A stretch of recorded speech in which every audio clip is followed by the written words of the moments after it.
காசு வாங்கிட்டு தானே இசையமைத்தீர்கள்? இளையராஜா காப்பிரைட்ஸுக்கு பிரபல நிறுவனம் நீதிமன்றத்தில் வெச்ச ஆப்பு.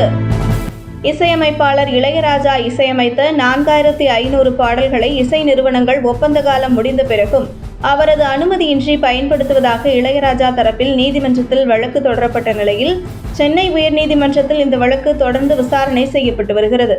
முன்னதாக இசையமைப்பில் உருவான சுமார் 4500 பாடல்களை பயன்படுத்துவதற்கு எக்கோ மற்றும் அக்கி என்ற 2 இசை நிறுவனங்கள் ஒப்பந்தம் செய்திருந்தன.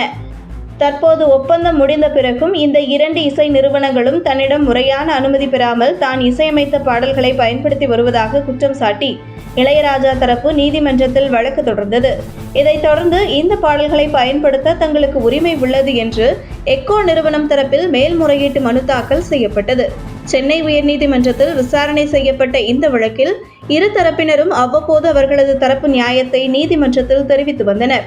இந்த நிலையில் எக்கோ நிறுவனம் சார்பில் தாக்கல் செய்யப்பட்ட மேல்முறையீட்டு வழக்கு தொடர்பான விசாரணை சென்னை உயர்நீதிமன்றத்தின் தலைமை நீதிபதி மகாதேவன் மற்றும் நீதிபதி முகமது சஃபீக் ஆகியோரின் அமர்வில் இன்று விசாரணை செய்யப்பட்டது. இந்த விசாரணையில் மூத்த வழக்கறிஞர் விஜய் நாராயணன் என்பவர் எக்கோ நிறுவனம் சார்பில் ஆஜராகி இருந்தார். இந்த விசாரணையில் அவர் கூறுகையில், சம்பளம் கொடுத்து இசையை வாங்கும் தயாரிப்பாளர் தான் அந்த பாடல்களுக்கு முதல் காப்புரிமை உரிமையாளர் ஆகிறார். அப்படி பார்க்கையில் பணிப்புரிமை உரிமையாளரான படத்தின் தயாரிப்பாளரிடம் ஒப்பந்தம் செய்து எக்கோ நிறுவனம் 4500 பாடல்களை வாங்கியுள்ளது.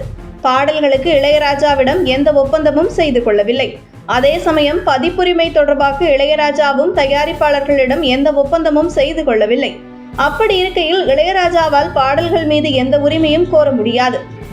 இளையராஜாவுக்கு சம்பளம் கொடுத்து பாடல்களை வாங்கும் தயாரிப்பாளர்கள் தான் முதல் காப்புரிமை உரிமையாளர் ஆகிறார்.